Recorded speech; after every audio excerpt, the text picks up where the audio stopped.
A few weeks after a deputy suffered from cardiac arrest and was rescued by a group of Gwinnett County inmates, the sheriff's office is sharing a similar story.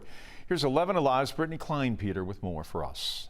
His doctor said that had he not received such quick medical attention, that he could have died from this stroke. Deputy Patrick Edmond was conducting cell searches at the Gwinnett County Jail when a group of inmates noticed something was wrong. And he said that he leaned over to pick up the blanket he dropped. And when he did, he got a little lightheaded.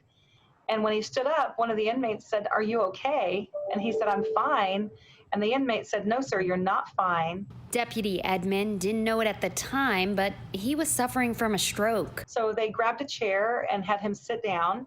They got on his police radio to call for help. Another inmate went to the phone to dial for help. Other inmates went to the side of the unit that neighbors another housing unit, and they were banging on the wall and the door that, is between the two units to get the attention of the deputy next door. And in fact, that deputy was the first deputy on the scene just a little over a minute later. The deputy was flown to Grady Hospital, where he received life-saving surgery. Just a few weeks earlier, another deputy suffered from a medical emergency while on duty in the jail, and a group of inmates ran to his aid as well. It's pretty incredible that just within a period of weeks, we've had two young, healthy deputies with no medical histories suffer life-threatening medical emergencies while they're on duty working in the jail, and both times inmates came to their rescue. The sheriff's office says that both of these incidents demonstrate the positive relationships that can be formed within a jail between inmates and law enforcement. The good thing is there are some things we learn from these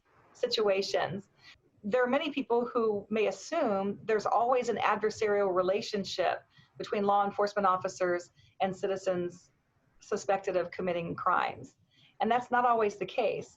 Unfortunately, sometimes it is, but very often it's not. The sheriff's office tells me that Deputy Edmond is stable and is recovering at home.